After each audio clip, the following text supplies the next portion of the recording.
पुत्र को अंक में लेकर के बैठे और लाड़ दुलाल कर रहे थे उत्तानपाद। उसी समय एक दासुर चे पुत्र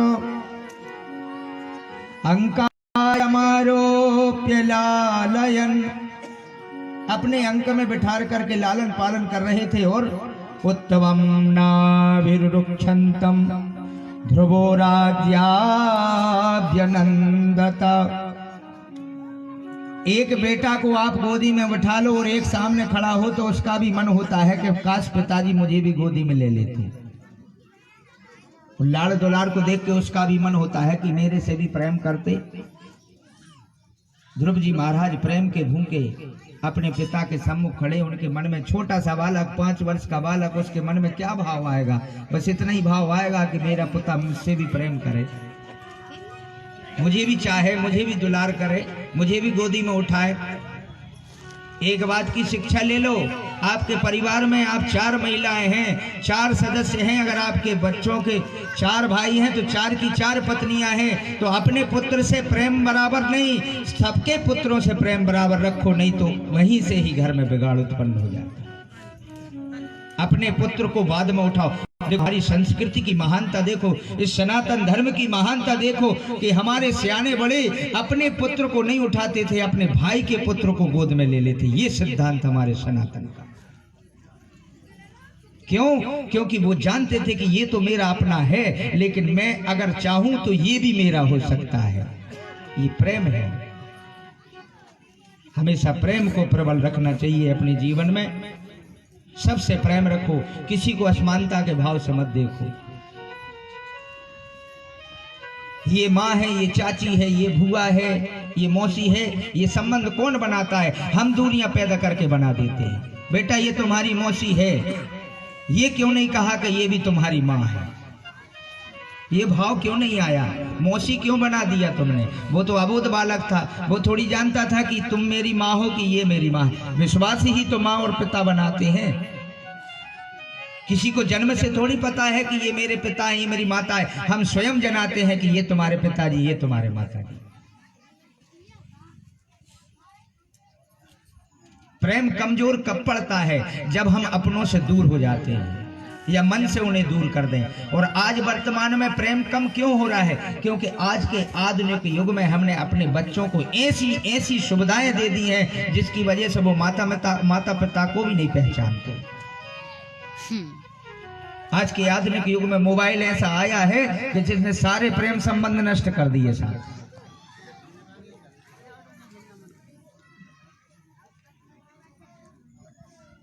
धारावाहिक टीवी ऐसी आई है कि जिसने सारा स्नेह, सारा दुलार, सारी ममता नष्ट कर दी।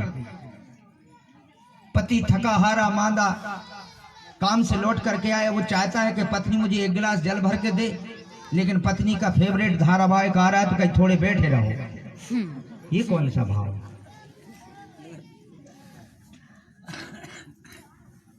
भाई भोपाल से पढ़ करके आया, अनंतर क्षेत्र से अध्ययन करके आया, घर परिवार के सदस्यों से मिलने के लिए उसका मन विकलुपत है कि यार बहुत दिन हो गए, घर से नहीं मिला, परिवार से नहीं मिला। जैसे ही आया मिलने के लिए भाई से, भाई मोबाइल में लगा हुआ है, गेम चला रहा है। उसने कहा भैया ठीक हो? उसने एक बार देखा हाँ ठीक है, वो फिर अपने गेम में लग गया। उसके हृदय में कितना दुख होता होगा कि इतनी दूर से मैं इससे मिलने आया हूं और ये मोबाइल में लगा हुआ है। तो हमने अपने हाथों से दूरियां बना दी, संबंध को कमजोर हमने किया है। संबंध कमजोर नहीं थे।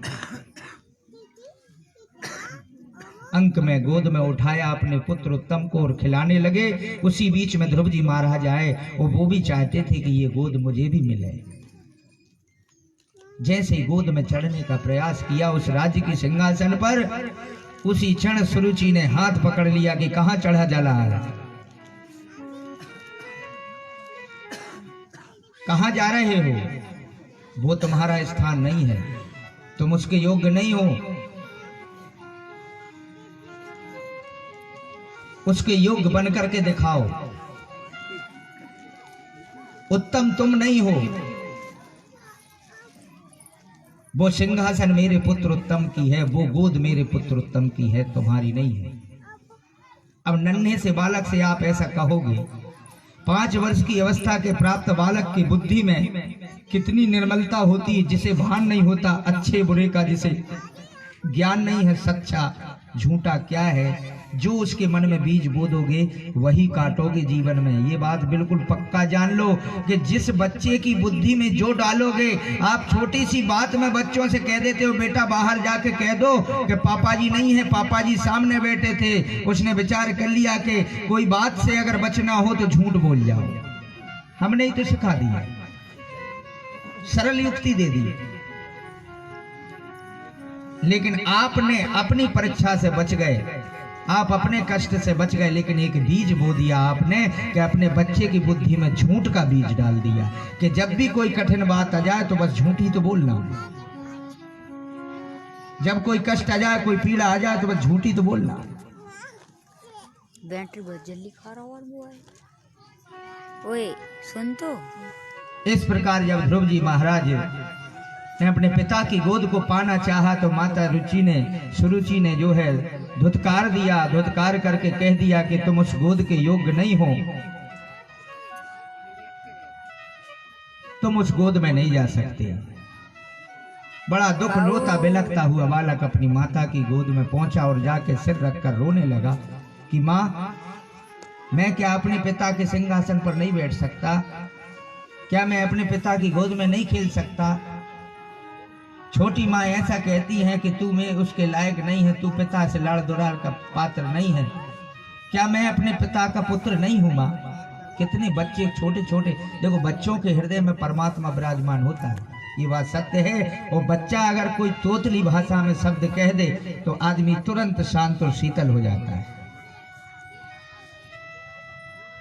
अनेक अनेक प्रश्न किए उसने सुनीति से। माता सुनीति, देखो सुनीति का अर्थ है सिद्धांत।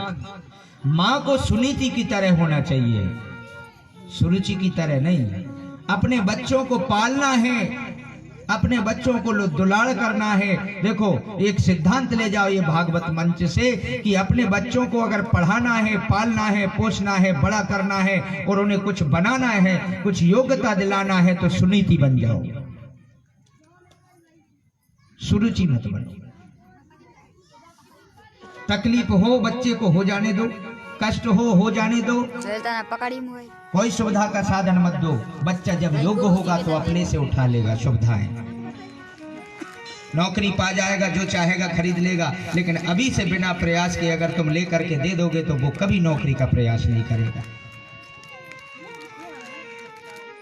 अपनी संतान को सिद्धांतवादी बनाओ, अपनी संतान को महसूस कराओ कि ये जीवन चक्र है, ये पृथ्वी धरातल है, इस पर जब तक के चल कर के कुछ उद्यम नहीं करोगे जीवन में कभी कुछ नहीं पाते। उद्यम करने के लिए तत्पर करो, संस्कार से सन्निहित कर दो, शिक्षाएं दो। पहली गुरु माँ होती है बच्चे की, प्रथम गुरु। अपने बच्चों को सुनीति से पालो, सिद्धांतों के साथ पालो। वो जिद करता है तो कह दो कि एक बार बोल दिया नहीं देंगे, आने नहीं देंगे, चाहे 50 बार रो। एक बार रोएगा, 2 बार रोएगा, जान जाएगा कि माता का तो सिद्धांत है, वो नहीं देगी, फिर कभी नहीं रो सकता। और बन जाओगी सुरुचि तो बस सुबह ही तो दिया था, फिर दोपहर में भी, शाम को भी। ये बच्चा बड़ा जिद करता है क्योंकि जिद्दी हमने स्वयं बनाया है, सुविधाएं दे करके। माता ने कहा कि बेटा अगर उस गोद को पाना चाहते हो, तुम तो उस गोद की बात करते हो, मैं तुम्हें एक ऐसा सिद्धांत देती हूँ, उस सिद्धांत पे अगर तुम चल जाओ तो तुम्हें एक दिन भगवान अपनी गोद देगा। बोलवा के बिहारी लाल की। माता ने ऐसा ज्ञान दिया, पहला ज्ञान माँ का।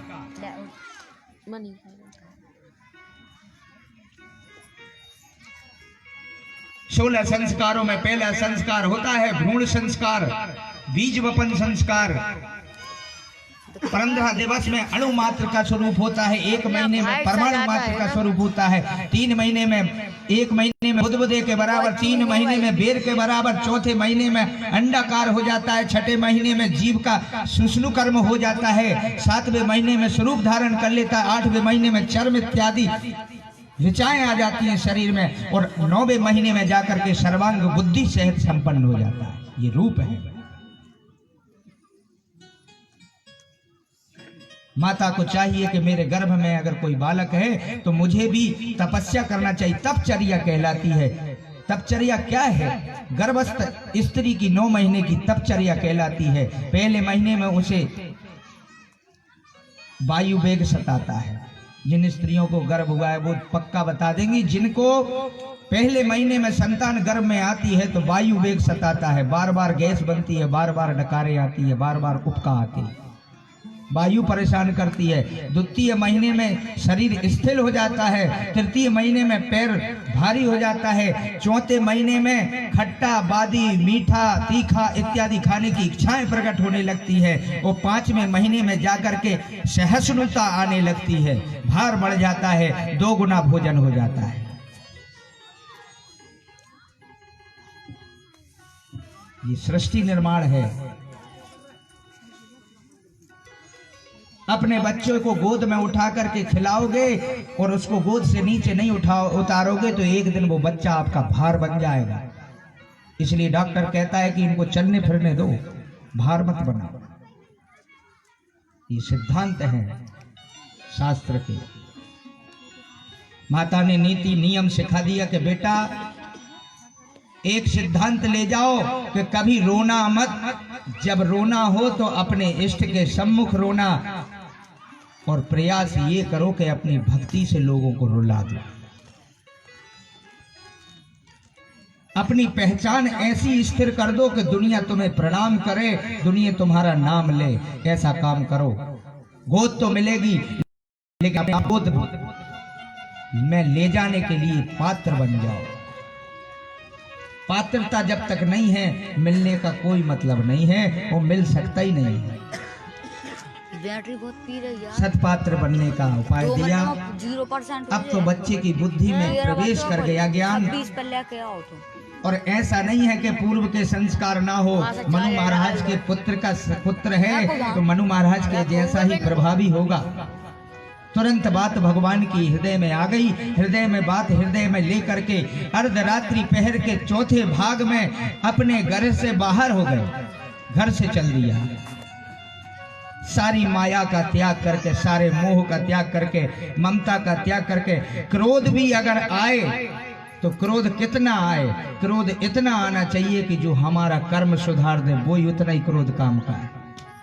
गुस्से में आकर के बच्चे ने अगर फेंक दिया, गुस्से में आकर के आपने कोई नियम बना लिया, गुस्से में आकर के आपने सिद्धांत बना लिया, गुस्से में आकर के आपने लत को त्याग दिया, गुस्से में आकर के शराब की बोतल फेंक दी, गुस्से में आकर के मांसाहार भक्षण का त्याग कर दिया, गुस्से में आकर के नशीले पदार्थों का त्याग कर दिया, तो जीवन में समझ लो वो गुस्सा नहीं है, वो ही परमात्मा, वो ही क्रोध आपका परमात्मा, जो आपके अंदर के अवगुण का त्याग करा दे। जैसे ही चल दिए पूर्ण ब्रह्म की खोज में, वो अंक ढूंढने के लिए गए। वो गोद चाहिए, वो सिंहासन चाहिए। कौन सी सिंहासन? जो माता ने शिक्षा दी है कि योग्य बनो, योग्यता को प्राप्त करो। अब तो भगवान का सहारा मान करके चल दिए।